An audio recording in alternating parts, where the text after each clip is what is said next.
Hey guys, and welcome to episode 2 of my new series, Road to Global Elite, learning CSGO as a CS veteran. So in episode 1 I played my first game and got my first rank, which is Master Garden Elite. I did play CSGO matchmaking around 2 years ago and managed to get to Global Elite by solo queuing. So that's what I'm trying to do again.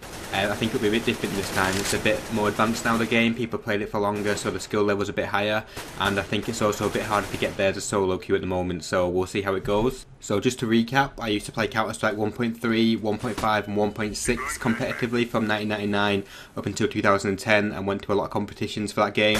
I never played CSGO competitively. I've always just played it, maybe an hour or two here, so I've not really had much experience with CSGO, so I'm pretty much learning it from afresh, which is nice and fun. And what I'm going to do in this series is document every single thing I do to try and get my level up to the top level or around that top level. So I'm going to go over all my demos, what I do to practice and things like that. So the first big mistake I made in playing CSGO was trying to play it like 1.6, because they are both obviously Counter-Strike, but they play very, very differently. It's a completely different game engine and they feel different. So tapping in 1.6 will not work the same way in CSGO, and spraying will not work the same way.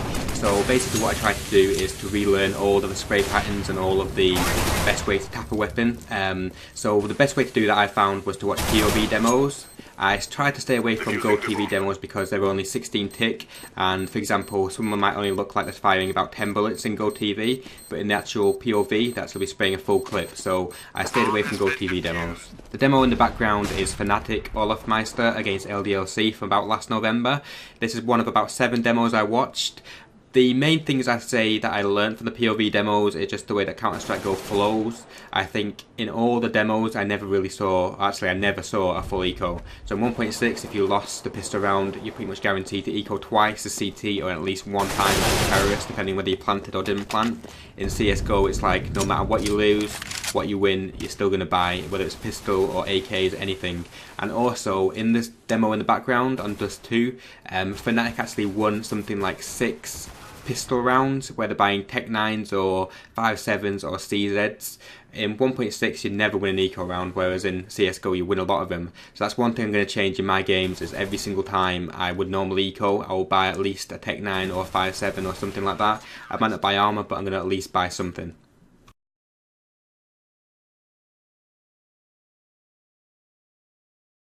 So from the POV demos, my goal was to learn what I should really be doing on the anti-eco rounds, because obviously it is very different to 1.6, and also what I wanted to know was, with an AK for example, in close and mid range on 1.6, or so to say medium and long range on 1.6, I'd always tap and aim for the head and tap pretty fast, and you get a headshot if your aim was decent. On CSGO I've not found that. I found tapping to be very inconsistent. I found it to be better close range and not at all worth it medium range. So I looked at a lot of POV demos to find out what people do, and it seems to me that most people do actually just aim for the head, spray and control the spray, rather than aim for the head and tap. There's a few examples where people do just tap, but for the most part it is just spray. So in the map in the background, it's an aim training map, so what I did is I made sure my sensitivity was optimal, that I was used to it and that everything was good to go. So I spent maybe about 45 minutes doing aim training, and then I jumped on deathmatch for about 2 hours. So I did that until I was feeling really comfortable with my mouse. Fat B. Hello. Yeah, flat B, come on, flat B, come on. So I then jumped into my second game, and as you can hear, they called a fast B and I had the best B spawn. So the goal for me here was to just basically get in B and get to the left hand side and draw some fire. The worst thing to do is try and rush B, flash everyone and stop in the tunnels and just get everyone killed. I just wanted to draw the fire and get some kills.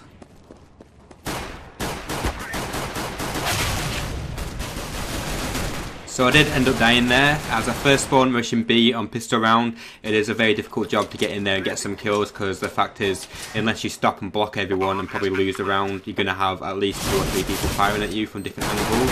So I wasn't too disappointed to die, and we did get in there and win the round, so it was mission accomplished.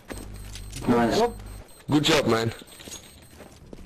The second round, the anti-eco round, was pretty uneventful. The CTs rushed long and all of them died except for one, who killed one of our teammates and got his gun. So the goal for me then was to basically check out B and clear it. I was calling everything on mic saying B clear, B tunnel clear, T spawn clear, just so we could hunt the guy down and take his gun. So the round you're seeing now is the first gun round. Nothing was called on the mic and no one wanted to rush, so what I decided to do was just go B and make sure everyone knew on the microphone that it's cleared and not pushing it, so people weren't worrying about lower B, and just try to get a pick. We did end up going long in the end after about a minute and trying to win the round by going long and getting some picks. It worked quite well, but I had the problem that a lot of people have where no one will commit, so no one's actually trying to get into it and try and take it. So I managed to get a pick into CT spawn, but then got shot by someone on the A site, and still my team took a while to actually move up and actually take the site. One thing it's always best to do is, if you're going long, just commit to it. Run up, be the first person to die, or get your entry frag. Don't just stand around and let them pick you off one by one. It doesn't work. So we then decided to eco and rush B. I then bought a Tech 9, learning from obviously the POV demos I watched. The pistols in this game are really good. For example, a Tech 9 is a one-shot headshot at close range, which is insane. The only gun that was like that 1.6 is Eagle. So my then goal was to just basically delay them and make it hard as possible for them to retake the site. So I was smoking the windows, smoking the doors, and just flashing out occasionally and leaking, so they were a bit scared to just rush in. I managed to get a pick through the smoke there and also another kill as it came through the window. So we did manage to win the eco round. So the first half went pretty well. We managed to get our own individual kills, and everything I saw I called on my microphone, which in turn made everyone else call, and it was quite a nice team atmosphere, which is pretty rare in matchmaking. So all in all, thumbs up. So in this round, as you can see, we went to A bomb site. No one else really committed or would rush, so I walked out by myself and managed to get the entry frag. I think that's quite important to do in matchmaking because quite often people just wait around and wait for someone else to do it. So what we then did was just basically stop them from retaking. They tried to retake long and short, so I used a smoke and short. Smokes are really good on this game if you're on the right side of them, because if you're running into the smoke you can't see anything and the enemy can see you before you can see them. So if you use them positionally and you use them as a defensive player, they are brilliant. You just need to make sure that if you are playing as an aggressive player and the enemy has smoked off the choke point, don't just run into that smoke because they'll see you before you can see them and you can die.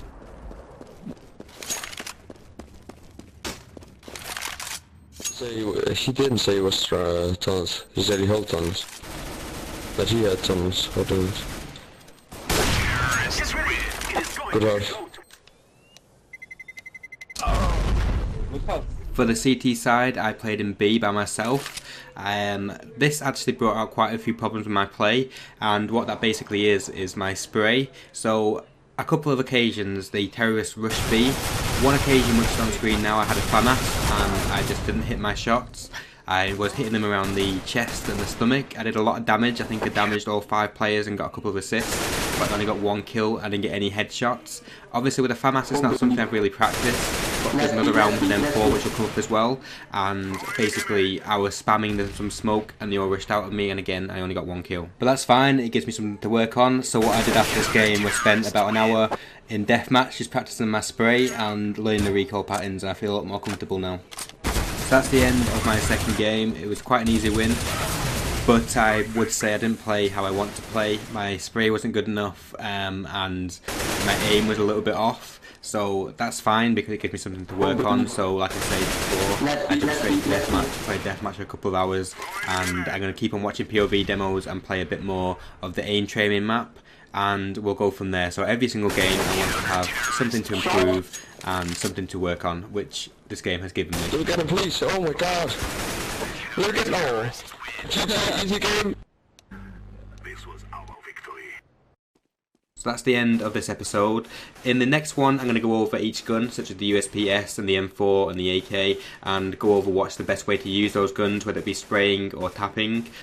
The reason I didn't cover that in this episode is because I'm not 100% sure myself yet. I want to make sure I know for certain what the best way to use them is. So over the next few days I'm going to look into it a lot and watch a lot more POVs and practice a lot more, and then I'll come back to you and let you know what I think the best way of using each gun is. So if you have enjoyed the video or you are interested in whether I make it to Global Elite, please do subscribe. I'll be posting updates to this series probably every couple of days, hopefully every day depending on my schedule. But I'll also be posting things like pro player clips and tips as well.